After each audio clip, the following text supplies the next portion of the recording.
J'ai 4 clients cette année qui avaient commencé leur projet d'immigration vers les États-Unis avec un autre avocat, une autre équipe que Goal Elite Group, et qui sont revenus vers moi parce que ça fait déjà plus de 1 an qu'ils ont commencé leur procédure et il n'y a rien qui se passe.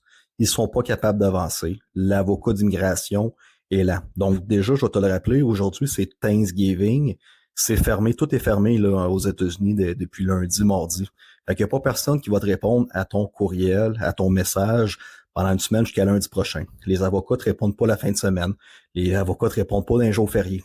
Versus l'équipe de Goal Elite Group que je travaille 7 jours sur 7, 365 jours par année, que ce soit moi, que ce soit mon associé ou toute mon équipe, on travaille en tout temps. OK? Donc déjà, c'est une grosse différence. Tu vas comprendre qu'on est capable d'avancer ton dossier 2 à 3 fois plus vite que n'importe quoi. Je te donne un autre exemple concret d'un client que j'ai parlé hier, qui a commencé son projet avec un avocat du Québec. Ça fait plus de 1 an et il tourne en rond. Et tourner en rond est égal perte d'argent, perte d'énergie. Donc, l'avocat d'immigration lui a suggéré de faire un visa L1. Ça veut dire qu'il a dit va démarrer ta LLC en Floride, fait qu'il a ouvert sa LLC et fais tes activités. On va faire une filière de ton entreprise du Québec en Floride. Le client, qui a payé plusieurs 10, 15 000 piastres d'avocat à date, se rend compte qu'il n'y a rien qui se passe et que là, l'avocat est comme plus capable de bien le guider. Je t'explique tout de suite pourquoi. Quand il m'a parlé d'un visa L1, j'ai dit, OK, parfait.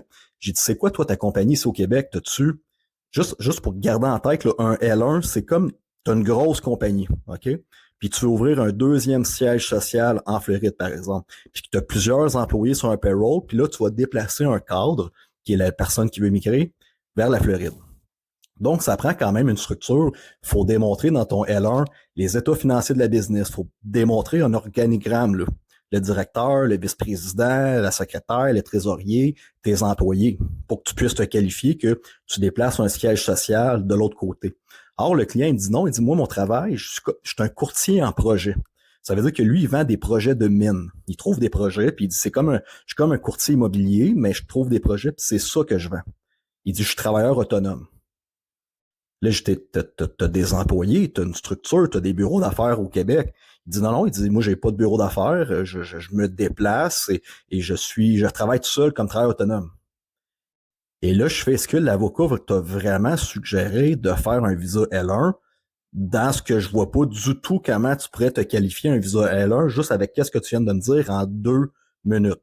Et là, juste pour vous rappeler, je ne suis pas avocat d'immigration. On travaille avec des avocats d'immigration spécialisés et à chaque fois qu'on met en place un projet, moi, je fais la structure commerciale du client. Je vérifie ses actifs du Québec. Je vérifie qu'est-ce qu'il peut mettre de concret en place de l'autre côté sans l'envoyer dans une spirale de perte d'argent sans arrêt, comme des loyers à 5, 10, 15 000 piastres par mois, parce qu'initialement, il y a un avocat d'immigration qui va t'avoir dit « Ajoute-toi un stack à patates frites, puis ça va être bon. » Non, on va faire quelque chose de concret, spécialisé dans ton domaine, pour t'éviter de perdre beaucoup d'argent puis beaucoup de temps.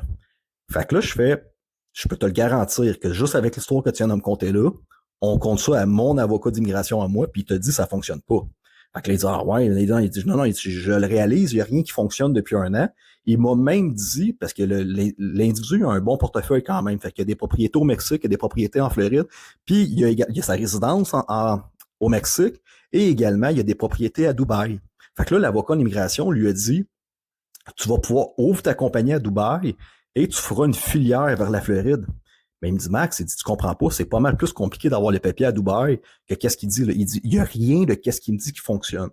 Fait que c'est simple, tout de suite, j'ai expliqué, j'ai dit, écoute, ton histoire de visa L1, ça fait 1 an que tu tournes en rond, que tu perds de l'argent, et tout l'argent que tu as donné à cet avocat-là présentement, tu risques de l'avoir perdu. Parce que quand tu vas me contracter, on s'entend qu'on va utiliser mon avocat qui, à chaque fois qu'on fait un client, on a un succès, puis on s'assure d'avoir ton visa en dedans de 6, 8 mois, 10 mois maximum, tout dépendant de ton projet. Pas 1 an, 2 ans, que tu perds de l'argent puis tu tournes en rond. On va aller straight to the point, puis on va faire les bonnes affaires.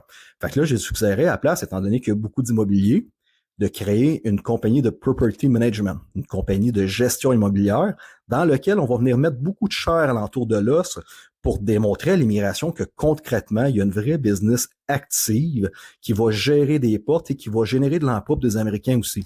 Sa femme de ménage, le gars de l'entretien, le handyman, flipper des maisons.